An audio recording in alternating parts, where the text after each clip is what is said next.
참 예수님, 구약 성경 특강 지금 진행 중에 있습니다.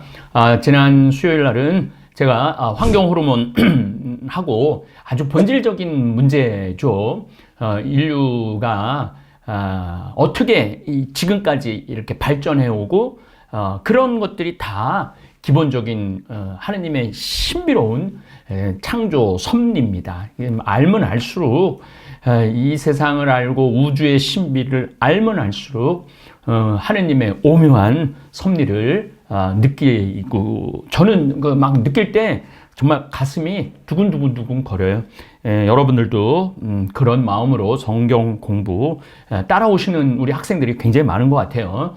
그래서 감사하게 생각을 하고 그 환경 호르몬 문제, 또 불임 문제 이런 것들은 제가 한번 이 성경대학은 저는 죽을 때까지 해야 된다고 생각을 해요. 공부는. 그래서 환경 강의를 한번 여러분들한테 할 겁니다.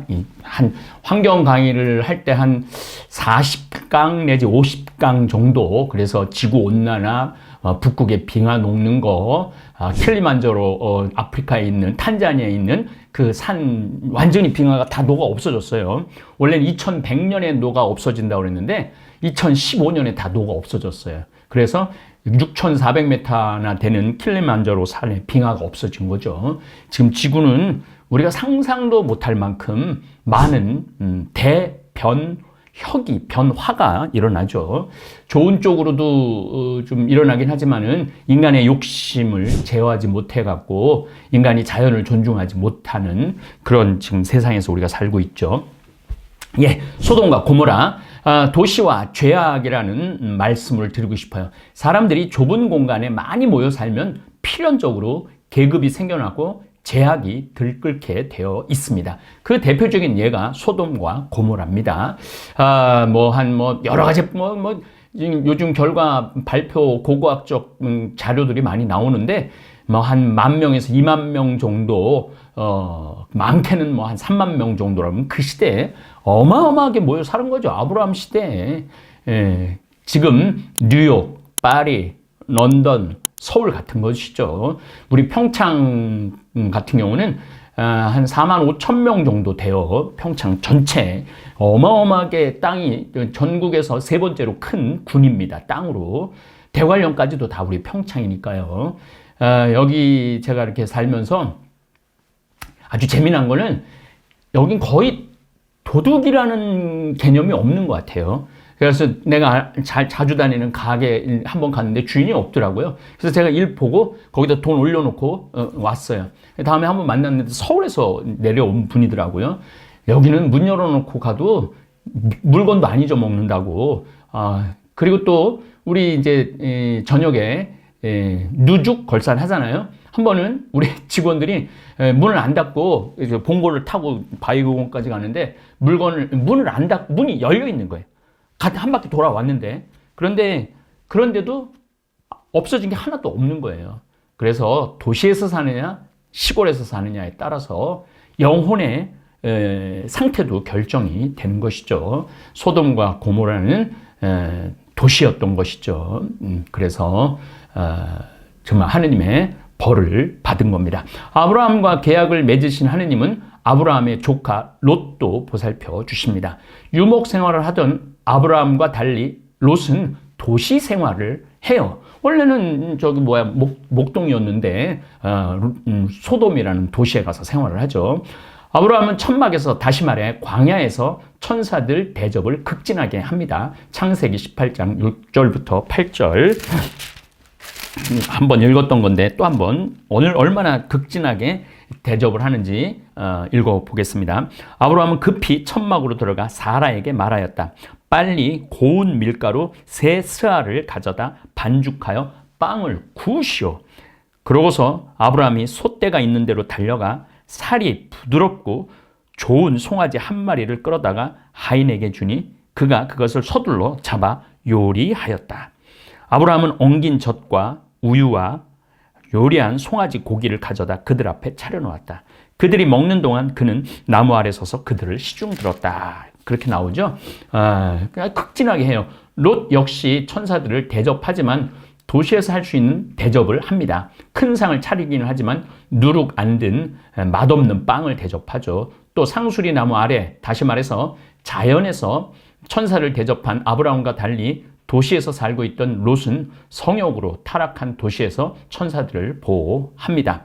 그러니까 그냥 분위기가 너무 다른 거죠. 아브라함은 너무 아름다운 데서 귀한 대접을 했는데 롯에게도 천사가 찾아왔는데 막 도시 사람들이 재미 좀 보자고 내놓으라고 그러니까 그 천사를, 그러니까 분위기가 다른 거죠. 다볼사이버 성경대학 학생들과 대한민국 부모님들도 내가 어디에서 살 것인가를 신중하게 결정해야 합니다. 물론 이제 뭐 우리 다볼사이버 교우들 뭐 서울에서도 살고 광주, 뭐 포항, 부산, 뭐 일산, 뭐 하여튼 다 이렇게 살지만은 사실은 사는 장소를 결정하는 거 굉장히 중요합니다. 제가 환경운동 하면서 내가 이제 산에 들어가서 살아야 되겠다. 자연 안에 들어가서 살아야 되겠다. 그렇게 결심하고 여기 들어온 지가 벌써 17년째예요. 그러니까 완전히 시골놈이죠. 이제 완전히 도시에 뭐 이런 거. 한번 제가 그 서울 화양성당인가 거기 강의를 갔어요. 뭐 50주년인가. 근데 좀 일찍 도착해갖고 그야말로 종로서적에 잠깐 갔다 온다고 지하철 한번 타보자고. 나 꿈이 지하철 타는 거라고. 지하철 탔다가 제가 바로 내렸어요. 다음 역에서 하도 많은 사람들이 저를 알아보고 만져보고 그래갖고 야 이거 안 되겠다 그래갖고 내린 적이 있어요. 그러고는 지하철을 지금까지도 타본 적이, 버스도 타본 적도 없고 지하철도 타본 적이 없고 완전 시골놈이죠. 그래서 서울에 사실은 지금은 뭐 거의 못 가지만은 가끔 가면은 정신이 하나도 없어요. 우리 이제 그렇게 이제 뭐 강의 갈 때나 뭐 일 보고 이제 서울에서 이제 우리 이제 집에 이렇게 들어오면은 제일 좋은 건 빵빵 소리가 안 나요. 뭐 천천히 가든 빨리 가든 그냥 뭐 차도 없고 신림이라는 곳에서 나와갖고 우리 평창까지 한 40km 정도 되는데 어떨 때는 한 대, 두 대, 밤에 이제 강의 끝나고 들어오면 한 대, 두 대 정도 볼 정도로 여기 완전히 시골이죠. 그래서 하느님은 롯을 살리기 위해 초아르로 이끄실죠. 작다라는 뜻이에요. 작다라는. 요거 이제 소돔 고모라 요 위에 있고 초아르는 좀 아래에 있어요. 지도 이렇게 나갈 겁니다. 저는 결정했어요. 어디서 살 것인가? 평창, 문경, 아프리카, 잠비아, 카사리아.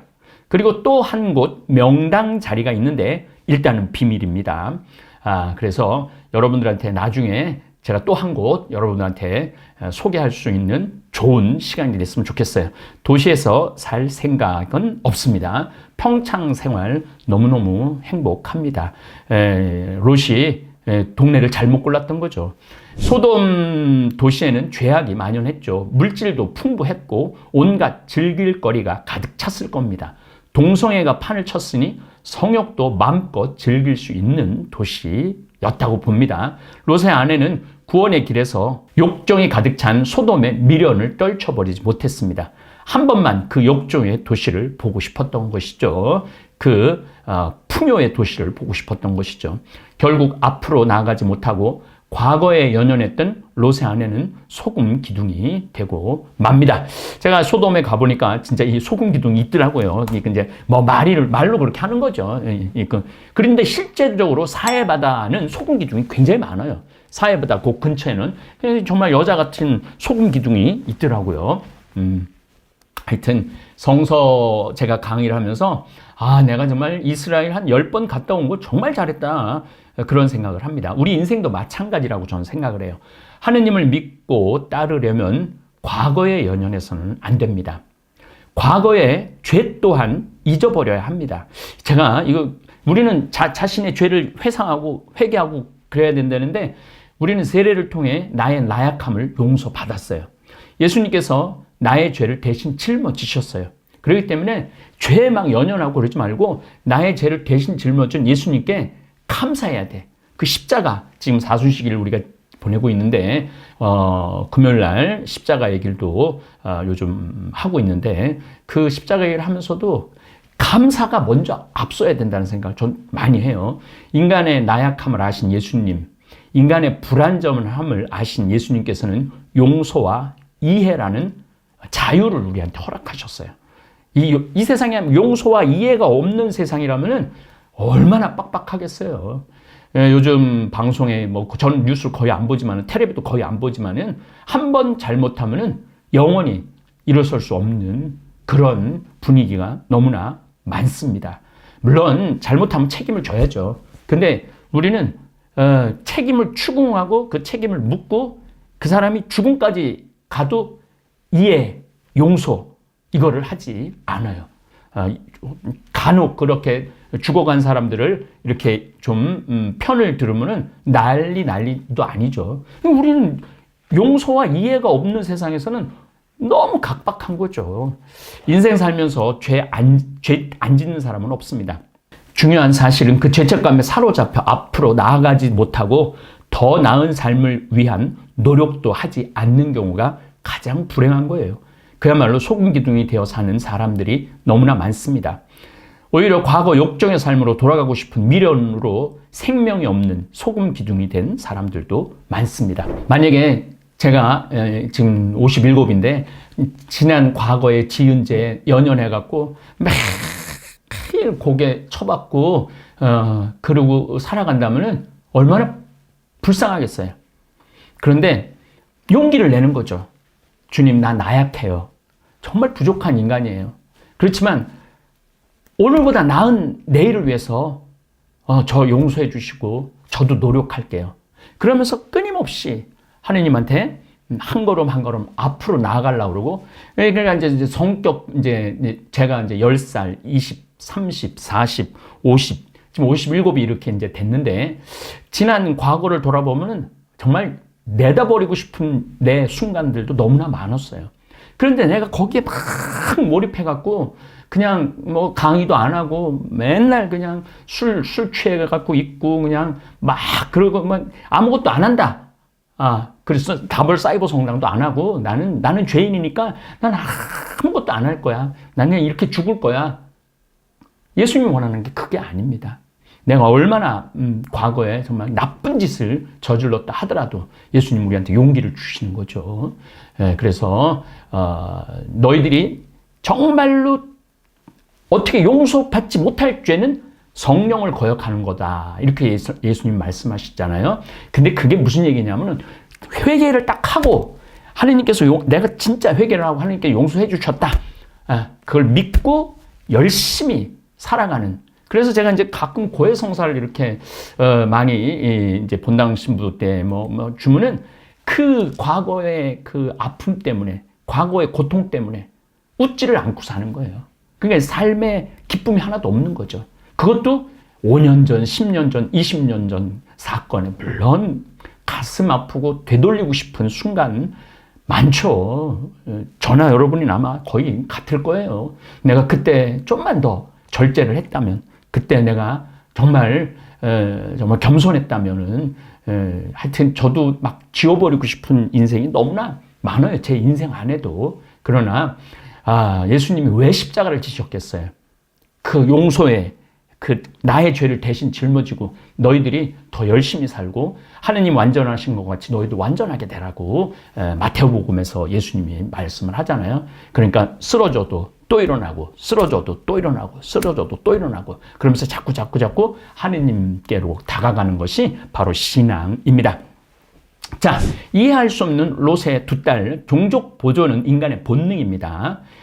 그러니까 저나 여러분이나 나는 뭐 자식이 없지만은 내 조카들을 이렇게 보고 있으면은요, 왜 그냥 행복해요. 그리고 막 사랑스럽고 정말 내 표현을 다 못해서 그렇지 너무너무 예쁘고 사랑스러워 조카들이.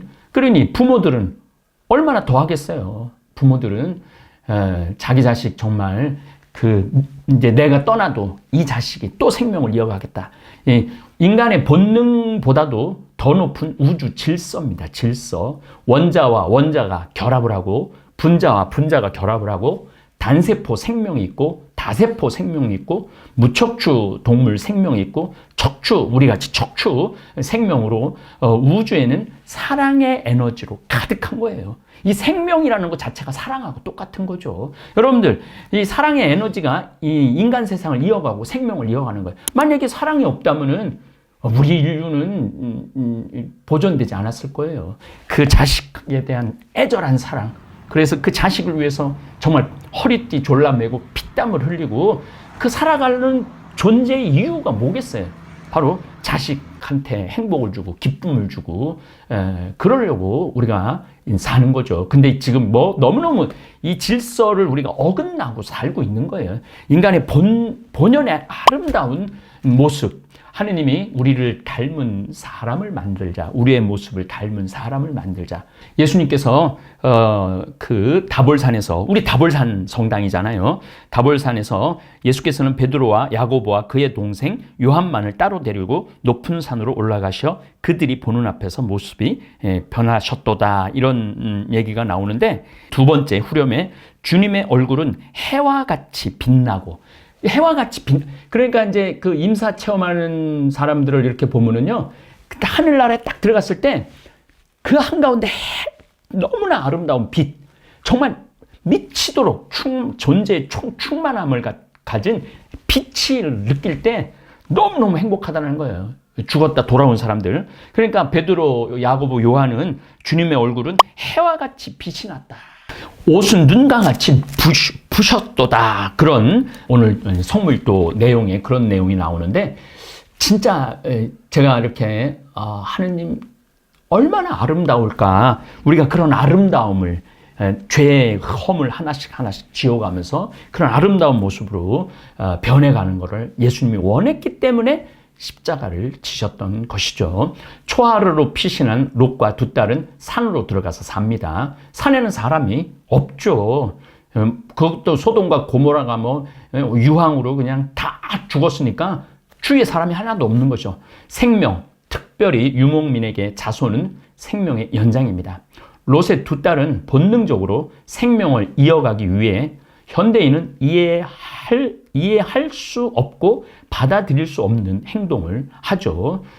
아버지 술을 먹여갖고 아버지의 씨를 받아 종족 보존하는 것은 어찌 보면 두 딸의 의무고 도리라고 봐야 합니다. 그래서 모압족과 암몬족의 기원은 이렇게 시작이 됩니다. 이스라엘과 끝도 없이 땅을 두고 싸워야 하는 종족이기도 합니다. 아브람과 아비멜렉. 아브람과 아비멜렉, 자, 우리 잠깐 좀 성서를 좀 읽어보죠. 네. 창세기 19장 15절서부터 읽겠습니다. 동이 틀 무렵 천사들이 롯을 재촉하며 말하였다.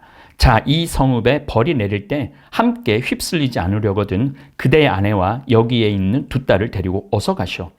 그런데도 롯이 망설이자, 이 롯도 망설여요. 그 죄악의 도시에서 그 사람들은 롯과 그의 아내와 두 딸의 손을 잡고 성 밖으로 데리고 나갔다.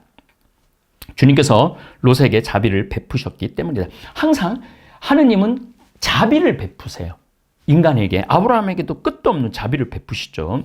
그들은 롯의 가족을 하다못해 이스마엘한테도 자비를 베풀어요. 이삭의 형, 지금 아랍 민족, 이슬람 민족에도 자비를 베푸시죠. 그러니까 유대인만의 하느님은 아니었던 것이죠. 달아나 목숨을 구하시오. 뒤를 돌아다 보아서는 안 돼요. 이 들판 어디에서도 멈추어 서지 마시오. 휩쓸려 가지 않으려거든 산으로 달아나시오. 그러나 롯은 그들에게 말하였다. 나리, 제발 그러지 마십시오. 이 종이 나리 눈에 들어 나리께서 이제껏 저에게 하신 것처럼 큰 은혜를 베푸시어 저의 목숨을 살려주셨습니다. 그렇지만 재앙에 휩싸여 죽을까 두려워 저 산으로는 달아날 수가 없습니다. 보십시오. 저 성읍이 가까워 달아날 만하고 자그마한 곳입니다. 제발 그리로 달아나게 해주십시오. 자그마하지 않습니까?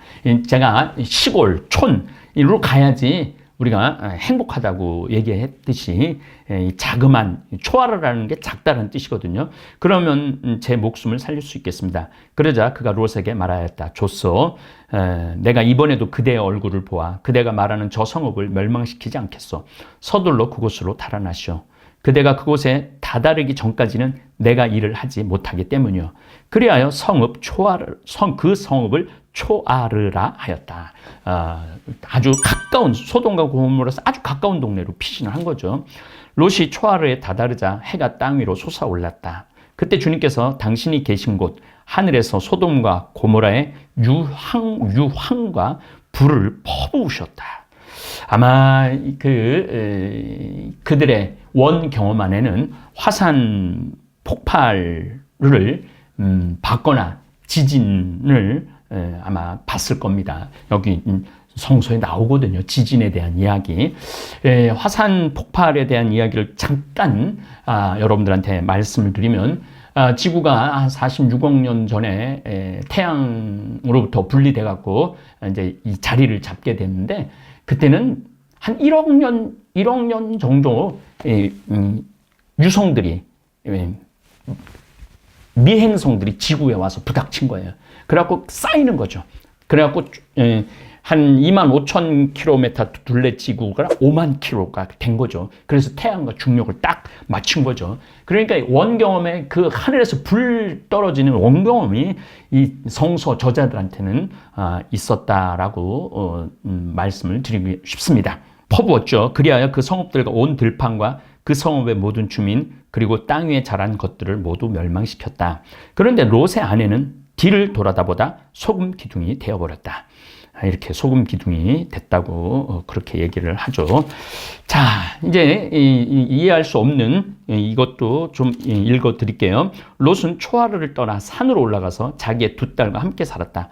초아르에서 사는 것이 두려웠기 때문이다. 거기도 뭐 성읍이니까. 그래야 롯은 자기 두 딸과 함께 굴 속에서 살았다. 그때 맏딸이 작은 딸에게 말하였다. 우리 아버지는 늙으셨고 이 땅에는 세상의 풍속대로 우리에게 올 남자가 없구나. 자, 아버지에게 술을 드시게 하고 나서 우리가 아버지와 함께 누워 그분에게서 사손을 얻자. 그날 밤에 그들은 아버지에게 술을 들게 한 다음 맏딸이 가서 아버지와 함께 누웠다.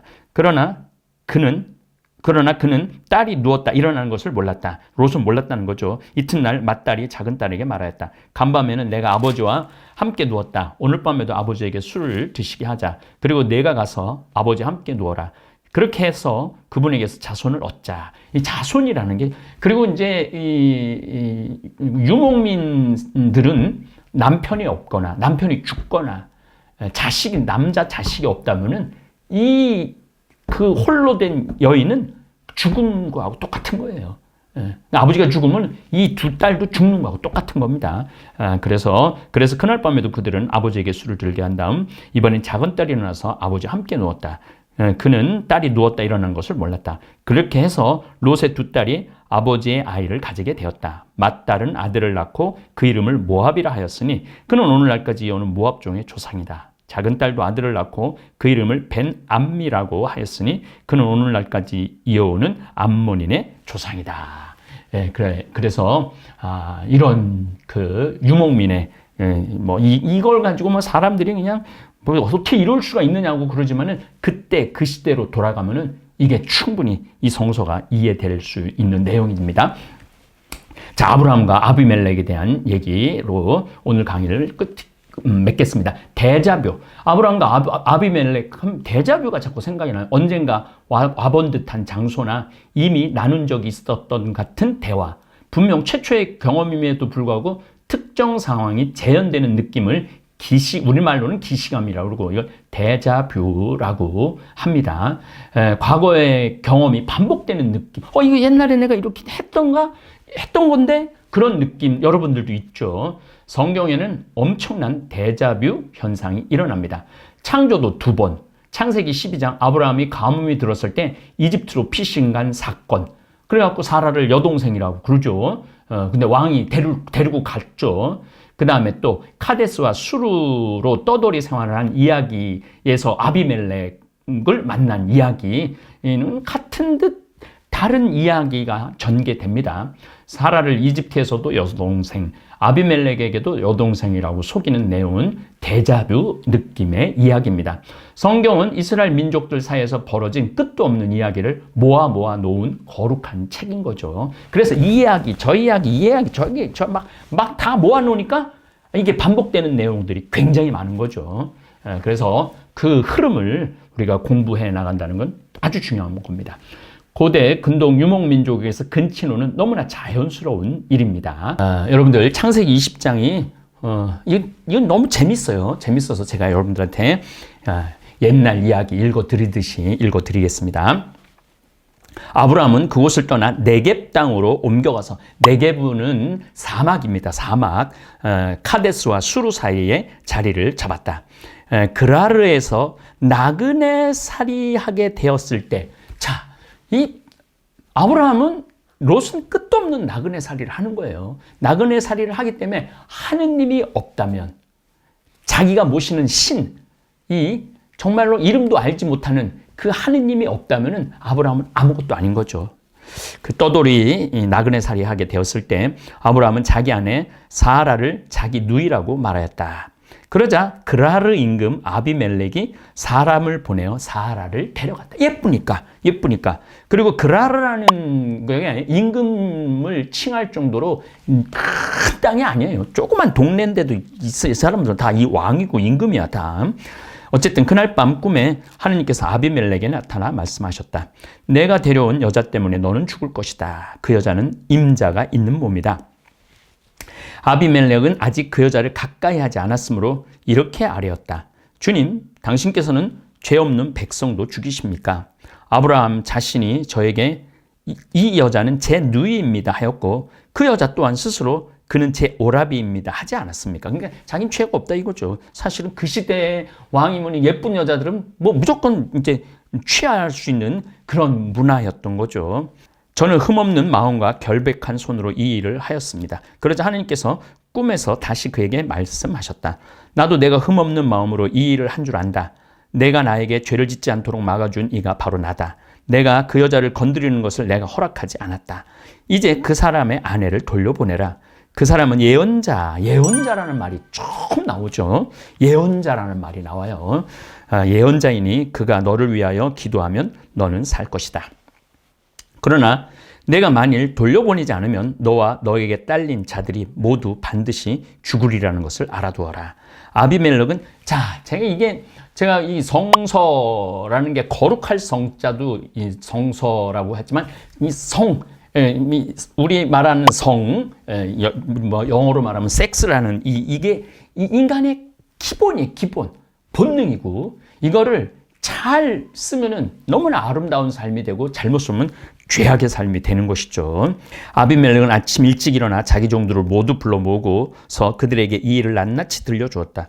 그러자 그 사람들은 크게 두려워하였다. 아비멜렉은 아브라함을 불러 그에게 말하였다. 그대는 어째서 이런 짓을 하였소? 내가 그대에게 무슨 죄를 지었기에 그대는 나와 내 왕국에 이렇게 왕국이 아니고 동네죠. 내 동네에 이렇게 큰 죄를 끌어들였어. 그대는 해서는 안 될 일을 나에게 저질렀어. 아비멜렉이 아브라함에게 다시 물었다. 그대는 도대체 어쩌자고 이런 일을 저질렀어? 아브라함이 대답하였다. 이곳에는 하느님에 대한 경외심이라고는 도무지 없어서 사람들이 내 아내 때문에 나를 죽일 것이다 하고 내가 생각하였기 때문입니다. 더구나 그 여자는 아주 중요한 얘기가 나와요. 더구나 그 여자는 정말 나의 누이입니다. 아버지는 같고 어머니가 달라서 내 아내가 되었습니다. 그러니까 이 고대 근동 그러니까 기원전 4000년 전쯤 이야기를 들은 거 예수님 탄생하기 전 2000년 전 얘기를 하는데 그때는 근친혼이 너무나 자연스러웠다는 것이죠. 여러분들 또 이제 따로 이제 창세기 1장부터 지금까지 또 한번 읽어보면은 새록새록 창세기가 정말 신비한 성서라는 걸 느낄 겁니다. 예수님께서 오셔서 한 남자와 한 여자의 결합만 결혼으로 인정하시죠. 사실 예수님께서 이 세상에 오셔서 잡아놓은 질서는 유대인에게나 인류에게 엄청난 변화를 갖고 온 거죠. 그때는 첩을 둘 수도 있었고 그랬고 여자 둘셋을 다 데리고 살고 그랬잖아요. 아브라함도 세 아내를 데리고 살았으니까. 그런데 예수님이 딱 오셔갖고 아주 분명하게 말씀해요. 한 남자와 한 여자와만의 결혼을 인정한다. 그러니까 이 예수님 이제 하나하나 성경 공부를 통해서 아마 이런 질서, 여자에게 자유를 주고 모든 민족에게 그 다음에 직업의 귀천을 없애고 모두가 하늘나라에 초대받았다라는 이 이야기. 신약성서, 이 구약성서를 읽어가면서 신약성서를 이렇게 읽으면은요 정말로 이 배워나가는 재미가 쏠쏠하실 거예요. 제가 하나하나 이렇게 여러분들한테 열어서 그 신비를 아주 맛깔나게 이렇게 드실 수 있도록 준비하도록 하겠습니다. 예, 여러분들 사순시기 잘 보내시길 바라겠습니다. 감사합니다. 너무나도 고소해 참을 수가 없을걸.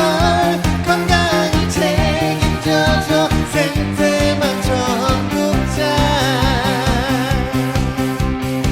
전국장이 냄새 난다. 선입견이 있나요? 나도 처음엔 그렇다고 생각했지. 전국장 가루를 생수에 타먹은 그 순간 고소함과 함께 깔끔한 맛이 밀려왔지.